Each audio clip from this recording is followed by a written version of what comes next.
Hello students, welcome to Global Online. This is Ankita Sood. So HP set 2023 examination में आज हम देखेंगे research में थीसिस राइटिंग फॉर्मेट्स को। आप सभी स्टूडेंट्स को ये तो पता ही है कि रिसर्च के दौरान हमें थीसिस लिखने होते हैं, लेकिन उसका क्या फॉर्मेट होता है, क्या रूल्स को उसके दौरान हमें फॉलो करना होता है। तो ये बहुत इंपॉर्टेंट टॉपिक है जो कि आपके एग्जामिनेशन में एज इट इज जरूर पूछा जा सकता है। इस एग्जाम को क्वालिफाई करने के लिए पेपर वन पर ज्यादा ध्यान दीजिएगा क्योंकि 100 में से आप इसमें आसानी से 80 प्लस स्कोर करके अपना सिलेक्शन पक्का कर सकते हो। सो पेपर वन प्रिपरेशन के लिए कंप्लीट कोर्स हमने लॉन्च किया है जिसमें फुल सिलेबस वीडियो लेक्चर्स हम आपको देंगे। हिंदी इंग्लिश दोनों लैंग्वेजेस में कोर्स अवेलेबल है। एग्जामिनेशन से पहले आपका पूरा सिलेबस कवर करवाने की मैं आज आपको 100% श्योरिटी देती हूँ। फुल सिलेबस नोट्स है, फुल सिलेबस मॉक टेस्ट आपको मिल जाएंगे जिसमें से as it is question exam में पूछे जा सकते हैं। ये वीडियो लेक्चर्स में भी पहले आपके थ्योरी कॉन्सेप्ट्स क्लियर करवाए जाएंगे जो कि बहुत ही इजी लैंग्वेज में होंगे, ट्रिक्स के साथ आपको याद करवाई जाएंगी चीजें। साथ ही वीकेंड पे आपके लिए मॉक टेस्ट और एमसीक्यू सीरीज भी लाई जाएगी ताकि जो पूरा वीक आपने पढ़ा है उससे बहुत अच्छे से आपकी रिवीजन हो जाए। 2000 प्लस एमसीक्यू क्वेश्चन बैंक में हम आपको देते हैं previous year questions, most repeated questions और एक्सप्लेनेशन के साथ। यहाँ पर सारे क्वेश्चंस आपको मिल जाएंगे एंड इसमें से भी as it is questions exam में पूछे जाते हैं। इसके लिए आपको सिर्फ एक ही बार फीस देनी है, 2000 रुपए। जब तक आपका एग्जाम क्वालिफाई नहीं हो जाता तब तक आप इसका फायदा उठा सकते हो। फ्री वीडियोस के एक्सेस के लिए ग्लोबल ऑनलाइन ऐप को डाउनलोड कीजिए। स्टोर सेक्शन पर सर्च बार में आपको कोर्स का नाम लिखना है। इस कोर्स के अच्छे से आप लोग ओवरव्यू को जरूर पढ़िएगा। इसकी ड्यूरेशन 6 मंथ्स है। कंटेंट पर क्लिक करने के बाद आपके सामने मेरे सेपरेट सेशंस आ जाएंगे। इसमें अभी 150 से ज़्यादा सेशंस आपको मिलते हैं एंड मैं आपको श्योरिटी देती हूँ कि इन लेक्चर्स के अलावा आपको कुछ भी कहीं से भी पढ़ने की ज़रूरत नहीं है। आपको यहाँ पर फुल सिलेबस मॉक टेस्ट मिल जाएँगे दोनों लैंग्वेजेस में। फ्री डेमो वीडियोज़ अलग-अलग एजुकेटर्स की आपको मिल जाएगी। 2000 एमसीक्यू पीडीएफ है, हिंदी एंड इंग्लिश दोनों लैंग्वेजेस में। यूनिट वाइज़ फ़ोल्डर्स हैं, जहाँ पर आपको थ्योरी लेक्चर्स अलग हैं, एमसीक्यू सेशंस आपको अलग मिल जाएँगे, मॉक टेस्ट हैं और इवैल्यूएशन टेस्ट है जो कि एग्ज़ाम को क्वालीफाई करने के लिए काफ़ी है। तो स्टूडेंट्स जल्दी से आप गिवन नंबर्स पर कॉन्टैक्ट करके हमारी टीम से इस कोर्स की पूरी जानकारी ले सकते हो एंड जल्दी से इस कोर्स को जॉइन भी कर सकते हो। क्या होता है, जैसे मैंने आप लोगों को बताया कि जब भी हम लोग पीएचडी करते हैं तो हम लोगों को एक रिसर्च करनी होती है। इस पूरी रिसर्च में हम लोगों ने क्या क्या किया, किस तरह से हम लोगों ने जो है रिजल्ट्स फाइंड आउट किए, कौन कौन सी प्रॉब्लम्स हमने फेस की, किस किस ने हमारी हेल्प की, ये सब चीज़ों को हमें एक डॉक्यूमेंट के रूप में प्रेजेंट करना होता है। इस चीज़ को बोला जाता है थीसिस एंड डिसर्टेशन। ठीक है। थीसिस एंड डिसर्टेशन वैसे तो एक ही चीज़ होती है, लेकिन इसमें एक माइनर सा डिफरेंस होता है। ये भी जानना आप लोगों के लिए बहुत इंपॉर्टेंट है। ठीक है। डिफरेंस ये होता है कि अगर आप लोग अपनी मास्टर डिग्री में कोई रिसर्च करते हो, ठीक है, या कोई नई फाइंडिंग्स लेकर आते हो, तो उस चीज़ को बोला जाता है जनरली थीसिस। ठीक है। एंड अगर आप लोग अपनी पीएचडी के दौरान यानी कि अपनी डॉक्टरल डिग्री प्रोग्राम में क्या करते हो, कोई भी रिसर्च करते हो, उस चीज़ को बोला जाता है डिसर्टेशन। लेकिन जनरली क्या होता है, ये चीज़ें यूनिवर्सिटी टू यूनिवर्सिटी या कंट्री टू कंट्री वेरी करती हैं। आप सभी ने तो हमेशा डिसर्टेशन की जगह यही सुना होगा कि पीएचडी में हम लोग थीसिस लिखते हैं, तो आप लोग यही सुनते हो तो आप लोग इसको समझ सकते हो। ठीक है। ये चीज़ें पर्सन टू पर्सन या फिर यूनिवर्सिटी टू यूनिवर्सिटी वेरी करती हैं। ये जो डिफरेंस मैंने बताया है ये वैसे ऑफिशियल डिफरेंस होता है। आप लोग चाहो तो कंफर्म करने के लिए इसको इंटरनेट पे भी सर्च कर सकते हो। ठीक है। It is a document which duly present the research done by a researcher. ठीक है। रिसर्चर ने अपनी पूरी पीएचडी में क्या किया, क्या उसका टॉपिक था, क्या क्या प्रॉब्लम्स फेस की, कहाँ से डेटा कलेक्ट किया, किन्होंने उसकी हेल्प की, कौन उनके गाइड थे, हर एक चीज़ को इसमें एक डॉक्यूमेंट में प्रेजेंट किया जाता है।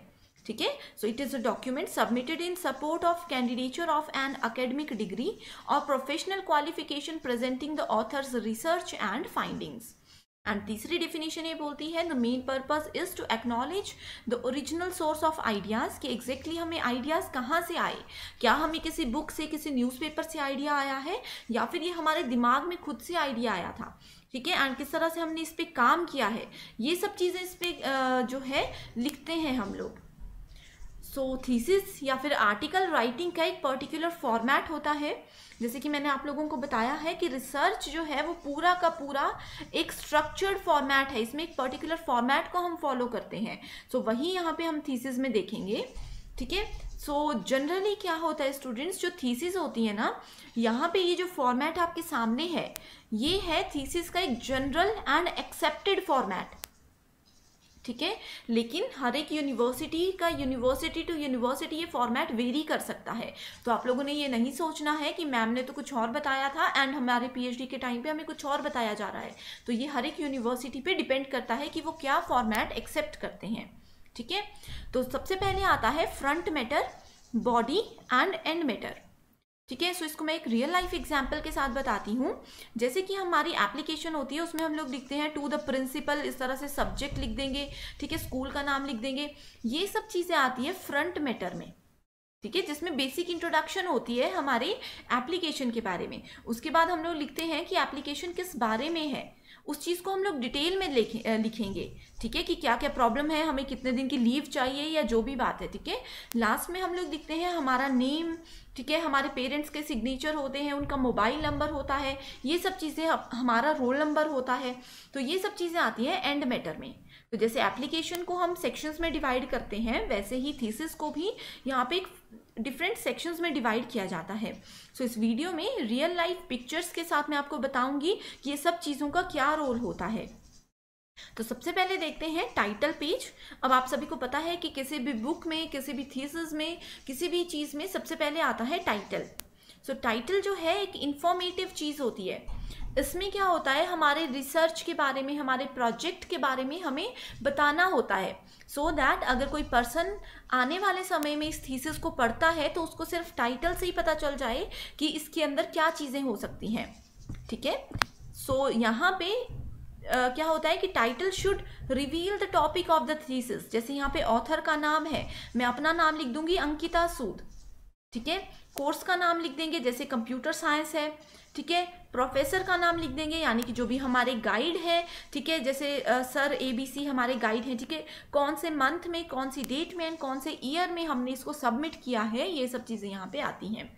सो a title page must include title, author, thesis, supervisor, place, date of the thesis. Place का मतलब है यहाँ पे कि कौन सी यूनिवर्सिटी के अंदर हम लोग जो है ये प्रैक्टिकल या फिर ये PhD अपनी कर रहे हैं। ठीक है, इसका पर्पस होता है, purpose of the research project ये होता है कि आने वाले समय में अगर कोई भी हमारी रिसर्च को पढ़ने जाता है तो उन लोगों को पता चल जाए सिर्फ टाइटल से ही कि इसके अंदर क्या है, क्या ये इनके लिए इंफॉर्मेटिव है या नहीं है। ठीक है, नेक्स्ट आता है एब्स्ट्रैक्ट पेज। तो एब्स्ट्रैक्ट पेज क्या होता है, ये ब्रीफ एक स्टेटमेंट देता है about our research problem, methodology, keys, results and conclusion. यानी कि हमने अपनी पूरी रिसर्च थीसिस में क्या लिखा है उस चीज़ को हम लोग 100 to 150 वर्ड्स में एक्सप्लेन करेंगे। तो ये होता है एब्स्ट्रैक्ट। ठीक है, तो एब्स्ट्रैक्ट का क्या मतलब होता है, जैसे कोई बुक है, मान लीजिए बुक के अंदर क्या क्या चीज़ें हैं, क्या उसकी स्टोरी है, क्या उसमें कंक्लूजन दिया गया है। अगर हम पूरी बुक नहीं पढ़ना चाहते, हम एक ओवरव्यू लेना चाहते हैं कि इस बुक के अंदर क्या है, क्या ये हमारे लिए हेल्पफुल है या नहीं है, ये सब चीज़ों को एब्स्ट्रैक्ट बोला जाता है। यानी कि कम से कम वर्ड्स में इस चीज़ को यहाँ पे प्रेजेंट किया जाता है, सो दैट कोई रिसर्चर जो इसको रेफरेंस के रूप में लेना चाहता है वो इस चीज़ को अच्छे से समझ सके एंड उसका टाइम वेस्ट ना हो, उनको पूरी बुक पढ़ने की ज़रूरत ना हो। ठीक है, तो ये होता है एब्स्ट्रैक्ट। सो ये भी एक इम्पॉर्टेंट पार्ट होता है। सो एक गुड एब्स्ट्रैक्ट कब होता है, सो इसमें बताया जाता है कि what is the reason of writing the thesis. तो इस तरह से हम एब्स्ट्रैक्ट को लिखते हैं एंड इसमें ये सभी पॉइंट्स हम कवर करते हैं कि हमने थीसिस क्यों लिखी है। ठीक है, हमारी इसमें करंट अप्रोच क्या थी। ठीक है, what is your research question and AIIMS. तो क्या हमारे सामने एक प्रॉब्लम आई थी किसी टॉपिक को लेकर के एंड क्या सोचकर हमने उस टॉपिक को सेलेक्ट किया, कौन कौन से मेथड्स हम लोगों ने यूज़ किए।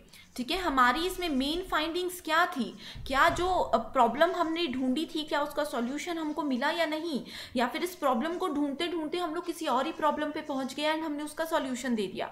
ठीक है, what is the main conclusion and implications of the research. तो क्या इसका मेन कंक्लूजन हम लोगों को मिला है, कैसे हमने इसको फाइंड आउट किया है, उसकी बेसिक डिटेल्स एंड आने वाले समय में इसका क्या यूज़ होगा, ये सब चीज़ें हम एब्स्ट्रैक्ट में लिखते हैं। तो आई होप ये डायग्राम्स एंड इन 6 की पॉइंट्स की हेल्प से आप लोगों को क्लियर हो गया होगा कि एब्स्ट्रैक्ट क्या होता है। ठीक है। सो एग्जाम में क्वेश्चंस कैसे आते हैं, वो इस तरह से पूछा जाता है कि अगर हमें अपना जो है पूरी थीसिस नहीं पढ़ने का टाइम है, अगर हम किसी पर्सन की पुरानी थीसिस पढ़ना चाहते हैं, जानना चाहते हैं कि उसके बारे में क्या है, किस प्रॉब्लम पे उन्होंने फोकस किया है, तो उस चीज़ के लिए हम कौन सा पेज देखेंगे, तो आपको आंसर देना है, उसके लिए हम लोग एब्स्ट्रैक्ट पेज पे फोकस करेंगे। एंड स्टूडेंट्स, यहाँ पे मैं बता दूं कि इस वीडियो को आप लोग एंड तक ज़रूर देखिएगा, क्योंकि इस वीडियो में जो कुछ भी मैं आपको समझाऊंगी उसी के बेसिस पे एक क्वेश्चन मैंने आप लोगों के लिए एक्सरसाइज के लिए दिया है, ठीक है, जिसका आंसर आप लोग कमेंट करके मुझे ज़रूर बताओगे। बहुत ईजी क्वेश्चन है एंड ये प्रीवियस ईयर क्वेश्चन है, ठीक है। नेक्स्ट आता है table of content. So table of content I hope आप लोगों को पता होगा। इसमें बताया जाता है जैसे इंट्रोडक्शन है, एब्स्ट्रैक्ट है, कौन सा टाइटल, कौन सा पेज, ठीक है। सो ये क्या करता है, सब्जेक्ट की हेडिंग्स और सब हेडिंग्स हमें बताता है along with its page number, ठीक है। नेक्स्ट आता है list of tables and list of figures. तो अपनी थीसिस में हम लोगों ने अगर कोई चीज़ टेबल्स के थ्रू रिप्रेजेंट की है, ग्राफ्स के थ्रू या फिगर्स के थ्रू रिप्रेजेंट की है, तो हर एक टेबल को हमें नंबर देना होता है। जैसे मान लीजिए चैप्टर 1 में ये टेबल 1 है तो इसको हम 1 दे देंगे, फिगर 1 है तो इसको 1 दे देंगे, सो दैट अगर किसी पर्टिकुलर पर्सन को वो टेबल देखना होगा तो उसके टाइटल के साथ हम उसका नंबर लिख देंगे। आप लोगों ने बुक्स में देखा होगा, आगे टेबल के बारे में थोड़ा सा लिखा होता है एंड उसके साथ उसका नंबर दिया होता है, उस चीज़ को यहाँ पे हम लिखते हैं, list of table and list of figures, ठीक है। तो यहाँ पे देख सकते हो कि जैसे पहला फिगर है हमारा स्ट्रेटेजिक अलाइनमेंट मॉडल से रिलेटेड एंड ये है पेज नंबर 12 में। तो इस तरह से आप लोग चीज़ों को ऐड कर सकते हो, ठीक है।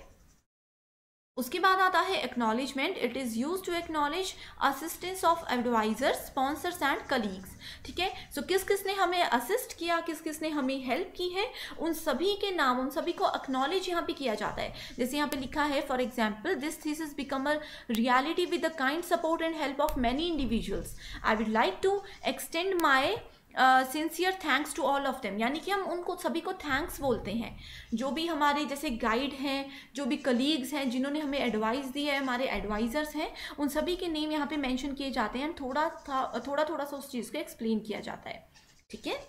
सो नेक्स्ट अब बात करते हैं बॉडी ऑफ द कंटेंट, ठीक है। बाकी का सेक्शन जो अभी हमने डिस्कस किया वो टॉप ऑफ द कंटेंट था, ठीक है। बॉडी में आता है इंट्रोडक्शन। सो इंट्रोडक्शन क्या करता है, ये सेक्शन हमें बताता है हमारे रिसर्च की सेटिंग्स के बारे में, हमारे एम्स एंड हमारे ऑब्जेक्टिव्स के बारे में, ठीक है। उसके बाद आता है theoretical framework and review of the literature, ठीक है। सो ये हमें बताता है कि बैकग्राउंड रिसर्च क्या है, यानी कि इस टॉपिक पे पहले किसी ने रिसर्च की है तो उनकी क्या फाइंडिंग्स थी, हमने क्या प्रॉब्लम फेस की है, हम उसको कैसे सॉल्व करेंगे, ठीक है। सो इन सब चीज़ों के बारे में जो है, या फिर रिव्यू ऑफ लिटरेचर, यानी कि इसी टॉपिक से रिलेटेड, जैसे मान लीजिए कि सोशल वर्क से रिलेटेड मेरा कोई टॉपिक था, उसी पे अगर किसी और पर्सन ने पहले रिसर्च की हुई है तो उस चीज़ को हमने रिव्यू किया, उसमें हमने क्या देखा, वो सब चीज़ें यहाँ पे आती हैं, ठीक है। एंड जिन आर्टिकल से हमने रेफरेंस लिया है, जिन आर्टिकल्स को हमने पढ़ के यहाँ पे चीज़ों को समझा है, उन सब के नाम यहाँ पे आते हैं। नेक्स्ट आता है research design.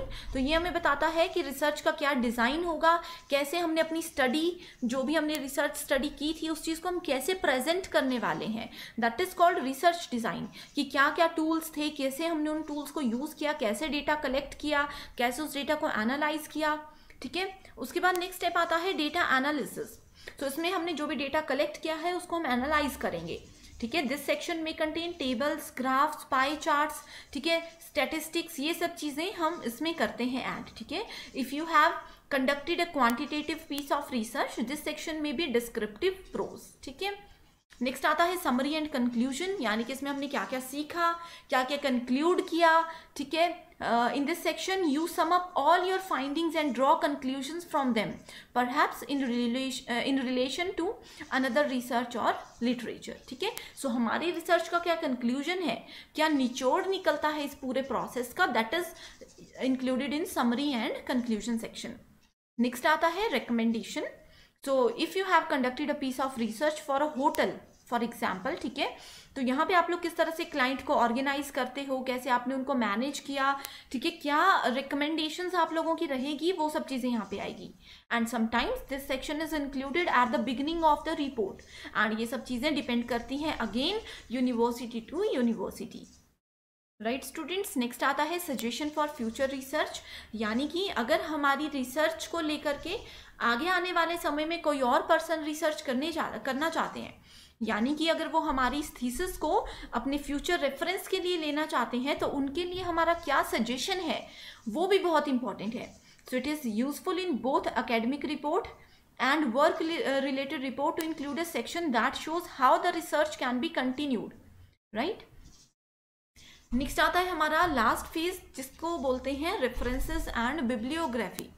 So references and bibliography में हम देते हैं लिस्ट ऑफ बुक्स एंड कुछ और रेफरेंसेस, जैसे कि ऑथर का नाम, ठीक है, किस ऑथर ने कौन सी बुक लिखी है एंड उन्होंने क्या हमारी हेल्प की है इस रिसर्च के दौरान, ये सब चीज़ें आती है बिब्लियोग्राफी एंड रेफरेंसेस के लिए, ठीक है. सो लिस्ट और references contain detail only of those work cited in the text, ठीक है. अब bibliography includes sources not cited in the text but which are relevant to the subject, ठीक है. And small research projects will need only a reference section. It included all the literature to which you have referred in your report, ठीक है. सो जो बड़े project होते हैं उसमें bibliography use किया जाता है एंड छोटे प्रोजेक्ट्स में हम लोग सिर्फ रेफरेंसेस भी यूज़ कर सकते हैं, ठीक है. सो ये है बहुत ही ज़्यादा इंपॉर्टेंट सेक्शन. सो अब बात करते हैं स्टूडेंट्स आपके एक्सरसाइज क्वेश्चन की, जिसका आंसर इस कंप्लीट वीडियो पे डिपेंड करता है. सो ये क्वेश्चन है रिलेटेड टू बिब्लियोग्राफी. तो यहाँ पे बोला गया है bibliography given in research report.